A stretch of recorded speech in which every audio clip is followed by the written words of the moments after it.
Hi guys, it's Clarence here again from the Asian Tech Guy. From the endless beat-up boxes right here. You may have guessed it, yes, today's gonna be a full Aliexpress gaming PC. A while ago, I did a full Taobao gaming PC, and some of you guys wanted me to do an Aliexpress gaming PC because it's more accessible, especially for guys that are not Chinese speaking or you can't read Chinese. But one point to note, or rather two, is that on Taobao Marketplace, everything is definitely gonna be cheaper because Aliexpress is basically the same, but for English customers for the international market. Secondly, I bought all this in May. Yes, I delayed for about 5 months to half a year, so prices have changed since then. With ETH mining changing to proof of stake, GPU prices are also at an all-time low, so it doesn't help this as well. By the way, the build cost for this PC is $475. So most of this stuff, before I buy it, I made sure that the reviews are legit, or rather they have enough positive reviews so that I have peace of mind, at least a little bit more peace of mind while buying this stuff. And if I worried about the shipping times, from the time I ordered to the time I received everything, it took about 3 weeks. So it's not as fast as Amazon, but it's still acceptable if you're not in a hurry. Without further ado, let's get to building. First beat up box. And by the way, I received all these items 5 months ago. I tested everything, but in fact, I forgot to test the main thing, which is this. The platform, the chipset itself with the CPU. And of course, the RAM sticks. Damn it, so I'm gonna be building everything on top of this bent up box and see if everything boots. Right. You see this I/O shoe? You know that's definitely a basic board. Box of accessories. The mounting base for clamp style kind of CPU coolers, aka snowman or whatsoever. It's just this kind of clamp mechanism. So creme de la creme. And that's taking a joke here. It's a small board. Boom. Right. And no motherboard battery, no worries. We can get one of them and place it here. Right. So there's a MATX board. The chip that I have here. There's a MATX board based on the X79 platform. The brand, I honestly forgot, but it's the TEDA X79 MATX motherboard. For the CPU, I'm gonna have to look at it. Not sure if you can see it. Right, it's Intel Xeon E5-2420 CPU. Amazingly, this guy launched in 2012, and amazingly, it's a 6-core 12-threaded processor. But of course, its frequencies is kind of slow for today's standards.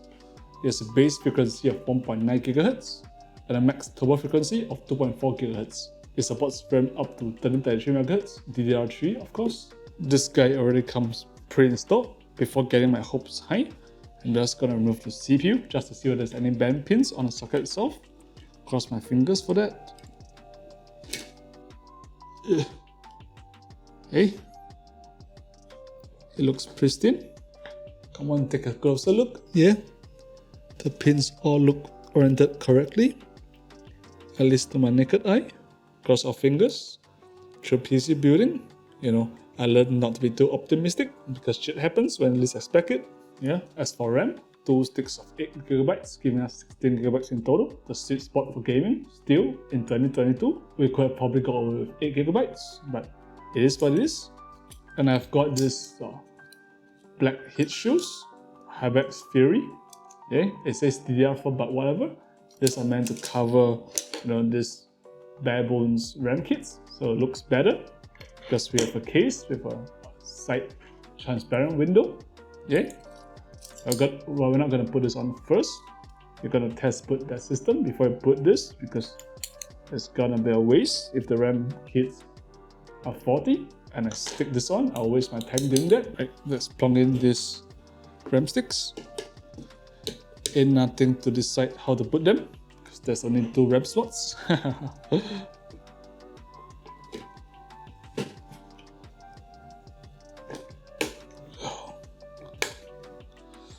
Wow, RAM sticks without heat shields, they're a bit sharp to press.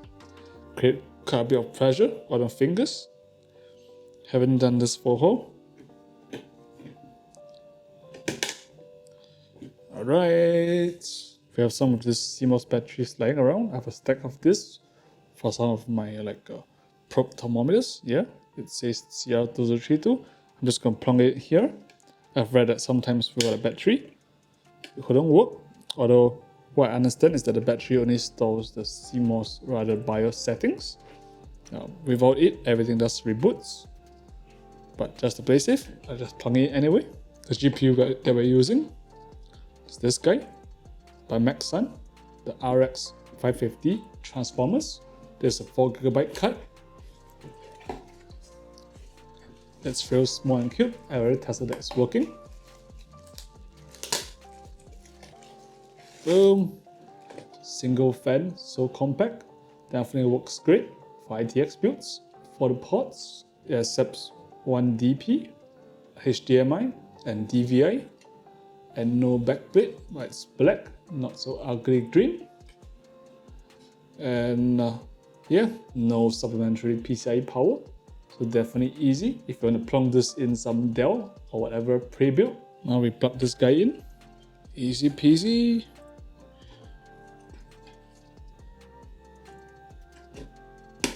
And the power supply, powering the entire system. This is the Ego Warrior AK500. This is a 500 watt unit. There's no 80 plus rating, but the review seems promising and I tested it. It works just fine. I just don't know how it holds up, that's for sure. Yeah. Well, at this price point, it's not surprised. Rather, it ain't cheap, but it still comes with ketchup and mustard. But it is what it is. We're doing a budget build here, so it doesn't matter. I'm not gonna use this. In fact, on this PSU, it's not a header. It's a 2-pin plug. Even this guy fell off. It's real funny. Anyway, I have lots of these PSU cables, so not to worry. Nice fan right there, but this unit feels really, really light. Okay, yeah, it says 500 watts here. We're just gonna plug in what's required. First, 8-pin CPU power.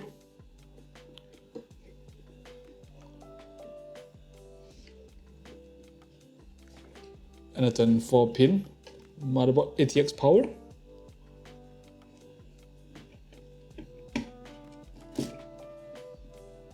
As for CPU cooler, we're using a good old Snowman.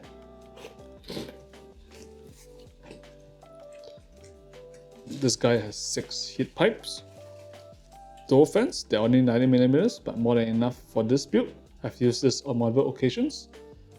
For the price point and what it is, it serves really well. It cools the CPUs really well, and it's relatively quiet. Yeah. Single 4-pin PWM connector, so you just plug it into your motherboard. And of course, as usual, this guy comes with a bag of accessories, but we don't really need to use it because our motherboard already has that, mounting base right there for us to use.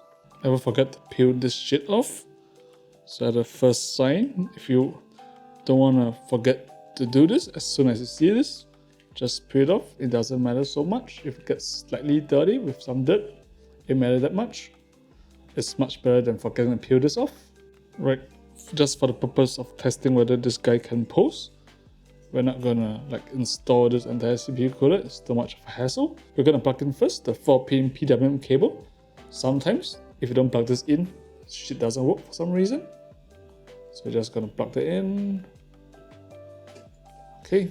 And as for the cooler, we're just gonna place it right on top of the CPU. So let it dissipate some heat. That should be sufficient. We just want to see a successful pose, and we're gonna stop at that. And I just realized the PSU, it doesn't have an on-off switch. It's really cheap when they don't even bother to make that. God damn it. Now for the moment of truth, I'm gonna short the power pins. Should be right about here. Alright, GPU fans are spinning. So is the CPU cooler. Let's see if there's any pulse on this top monitor. There we go. Alright, it's upside down. Yeah, all good to go there. Booted with 16 gigs of RAM. What about CPU? Let's see what we can see right here. Where?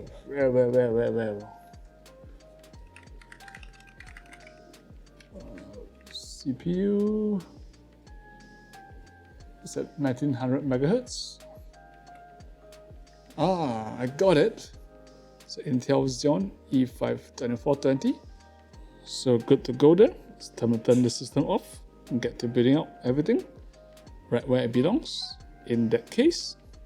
And it's time to unleash the Titan. Here with me, I have the RX Computer ATX gaming case. It comes equipped with 4 times ARGB fans and has this kind of like straps up front. So that's reminiscent of the Asus TUF Gaming GT301, of course, China edition. Then that's it. Let's get to unboxing this guy. Flip it around. Oh, this guy's really light.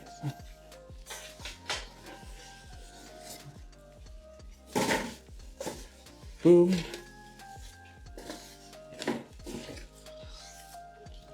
It's cheap styrofoam, where I know that this thing is even coming apart.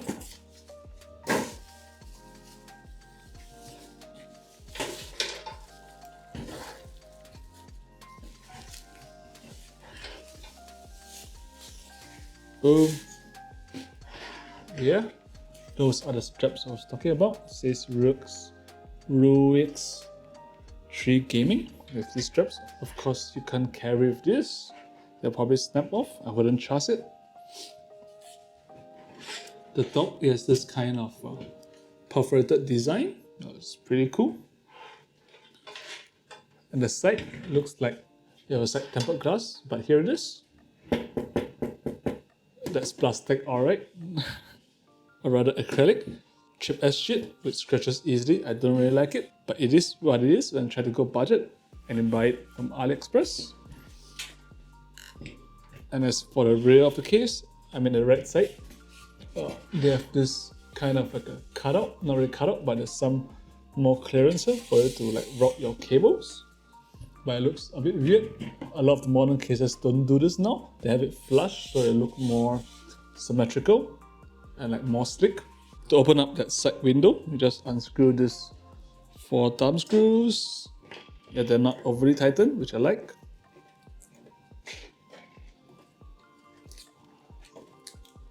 And this thing should fall off. Alright, these fans are made by Sky. And you know this guy is cheap when you see these kind of Molex connectors scattered all over the fence, meaning that you can't control the RPMs at all, aka speed. And of course, this will not be addressable. It just gives us random RGB colors. I don't know whether there's even effects or is it just scattered different colors around the fence. I think that's probably what it is. We'll see it when it comes to that. So, of course, in the case, your standard backup accessories come in a Ziploc bag right here. We'll try to take the side panel off. Behind, it also comes with 2 thumb screws. Move this back. Yeah, take this off, same thing. 2 thumb screws. This one's a bit tight.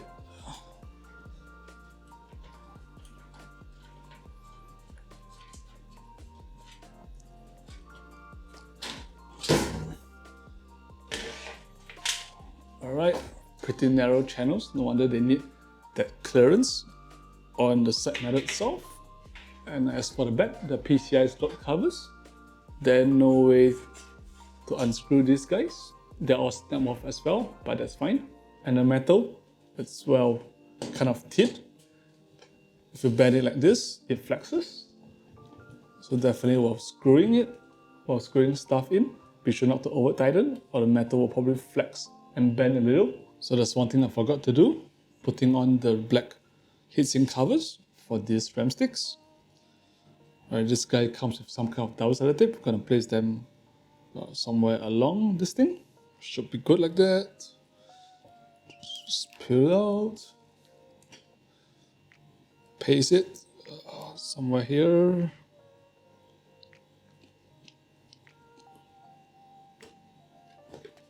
Alright. We'll try one first. Come on, come on. Oh, this didn't go as smooth as I would like. Wait. That's kind of weird. Okay, I think it's working now. Yeah, that's it. Just put it on, slam it in. I don't give a fuck.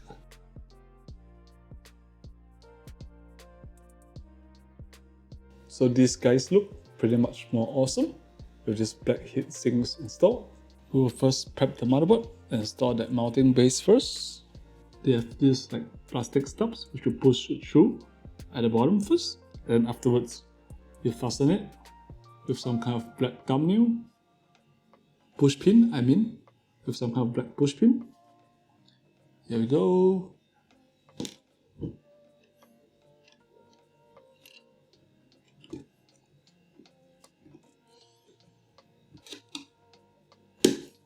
Right, I think that's it. Just adjust it in the correct position. Should go in with relative ease. Perfect.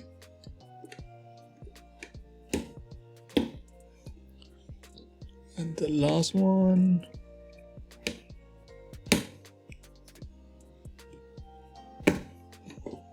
Alright, let's see if they went all the way through. Yeah, it looks good right there.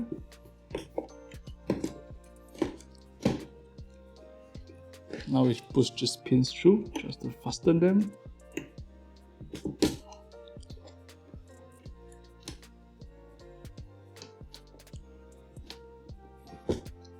It's a more wonky solution, that's for sure, as compared to like real screws mounting it from the bottom and the top at the same time.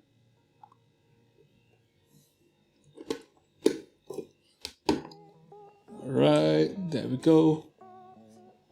All done. And we'll insert those RAM sticks. I want to make sure that they fit with these black heat sinks. I'm pretty sure they do. Let's see.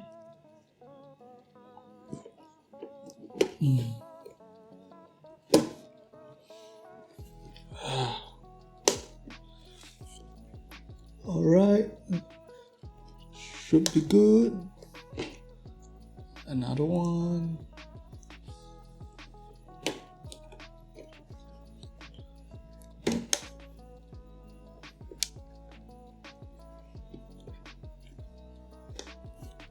Alright, now we're gonna install the CPU cooler. Only after we put this motherboard and plug in the 8-pin power into the motherboard, because I find that a lot of times with this kind of tower coolers, it interferes with the clearance at the top. It's very hard to plug in your cables, so I'm gonna do that after. We should be fine with doing that. Well, always remember to install Aliexpress first, as always.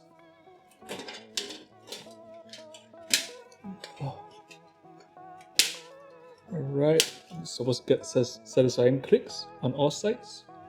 Okay, I think we're kind of good there. See that it's flush from the back. Okay, pretty good.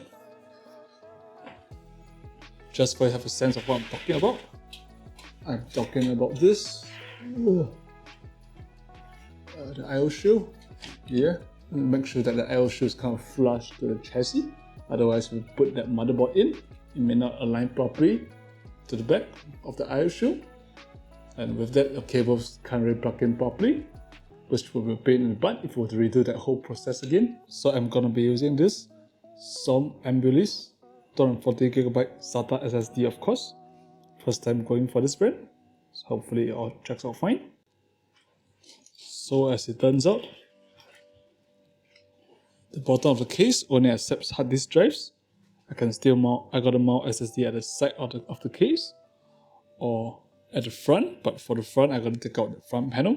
It's much of a hassle. I won't be doing that. I'm just too lazy. So this is just mounted by 2 screws. Let's see if they line up. I've already routed the SATA cables for PSU.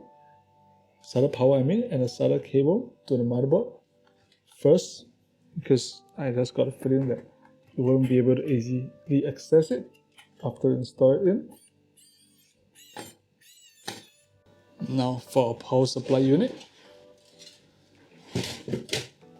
making sure the power supply fan is facing down so it intake fresh air from the bottom up.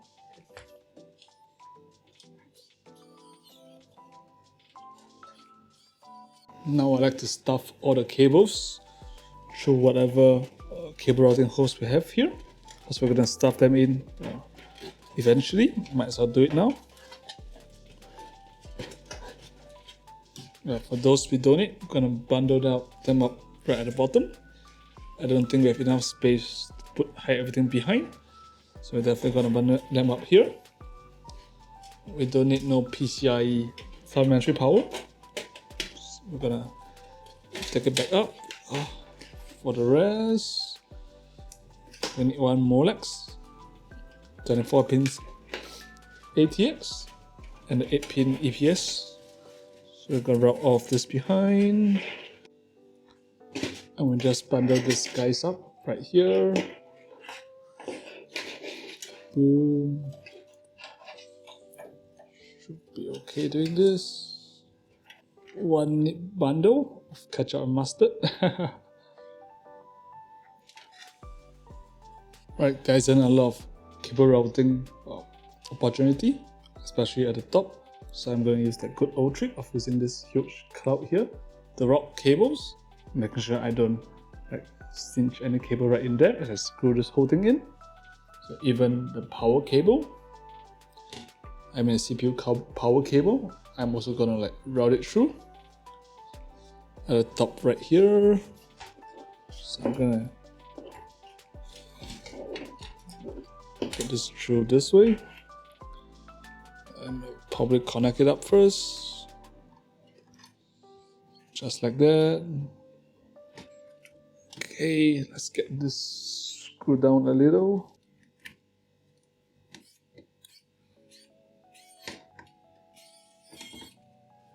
So I first try to estimate how many of those snap-off PCIe covers are in the snap-off. It seems like I need the top two, but I may just need the top one because the ports are just at the top. We'll see.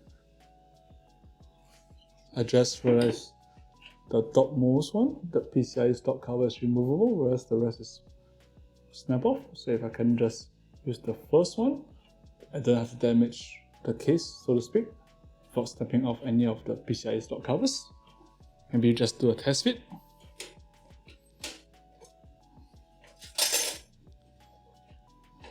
Alright, easy. Boom. Slot it in.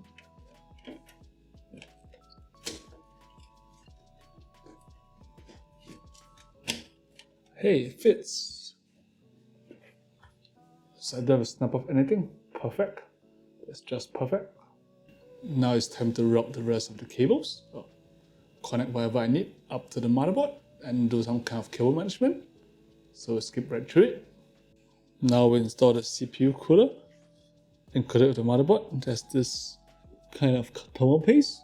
It's Viking Kian for LED CPU cooler. So whatever, I'll just use what I can find. So peel this thing open. Just get a splash on the CPU there. Right, that should be more than enough. I'll plug in my CPU, my PWM header for the CPU cooler first. Right, lots of people don't like this kind of style coolers. It's a bit nostalgic for me to do this as well. Right, so what you do, Get one side clips in first. Holy fucking shit, I finally got it in. Just gonna crank it down. Crank it down. Oh my goodness. Gracious, it's finally in. What a fucking relief. And that's why sometimes I fucking hate these CPU coolers. There's almost no clearance right there to collapse that first side of the CPU retention clip in. You know, there's basically some kind of MOSFET or VRM just beneath.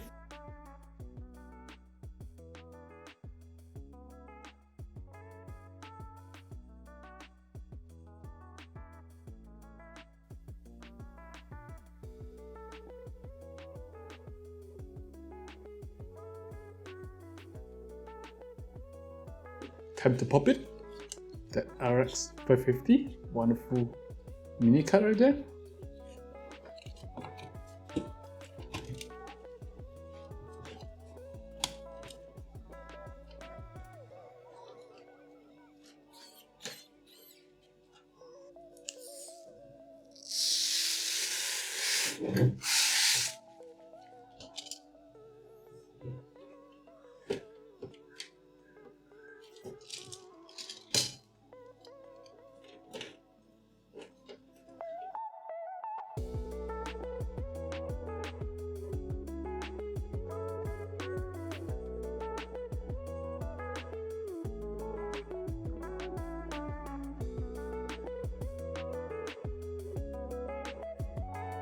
For standard benchmarks, we start off with Cinebench R33. We got 2,977 points on this guy, as expected of a Xeon of this age. On Digital Heaven at 1080p low settings, we got an average FPS of 81. As for the game benchmarks, I'm gonna try to stick to 1080p no matter what. This day and age, I totally don't believe in 720p. My damn eyes just won't allow it. The next game, good old CSGO. We ran this title at 1080p low with 2 times MSA. You really want to get a high FPS on this kind of competitive title. For average FPS, we're getting 115 for 1% low of 59 FPS. It's not quite high refresh rate territory yet, but it's the best we can have without hopping to 720p. Our next game, it's Halo Infinite. For this, we're going to be using 1080p low and LOL. We get console-like performance with average FPS of 32 and a 1% lows of 17 FPS. I really wish this game have FSR or DLSS for those who really need it. The next game is something I really enjoy playing these days. It's Rumble-verse. For this title, let's take it to 1080p medium. I really like the eye candy upgrade from low and yet stay within ballpark of 60 FPS, the epic field distance of course. Right here, we're getting average of 58 FPS, 1% lows of 10 FPS. The 1% lows honestly are a bit disappointing. I do experience some stutters on and off. Moving on to good old Fortnite, we had a total performance mode for this one. We ran settings at low textures, epic field distance of course. This title, we got an average of 115 FPS, with 1% lows of 59 FPS. Sacrifice a bit on the graphics quality, but I definitely get a playback experience there. Can you believe it? So I'm here trying Overwatch 2 for the very first time. We ran it at render resolution of 100% with no presets. For this title, you definitely want to get the highest FPS possible with a 1% lows of 50. This title is definitely well optimized, and I'm kind of liking the gameplay and its mechanics. It really reminds me of good old deathmatch days with the respawns, like Half-Life, Unreal Tournament. I totally prefer this title to Valorant.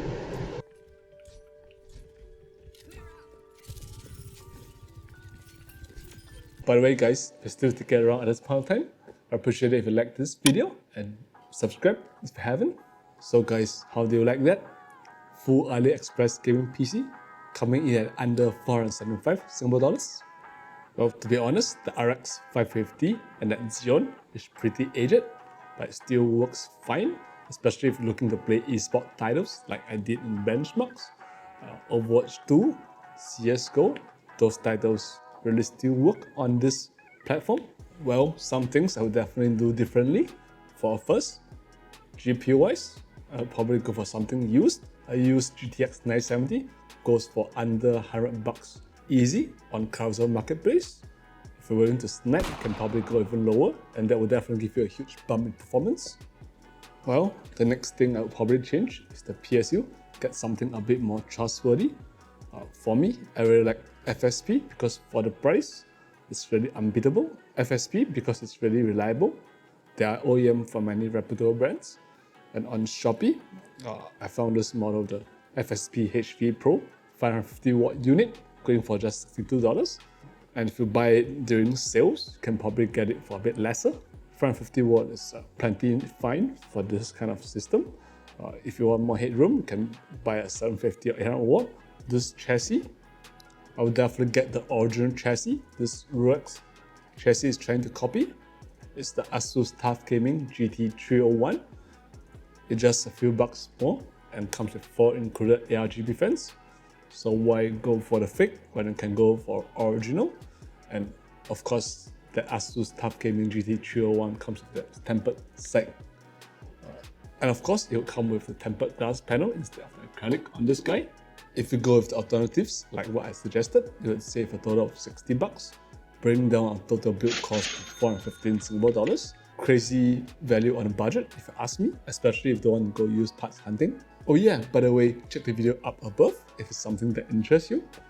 Until then, it's Clarence from the Asian Tech Guy. Check it out!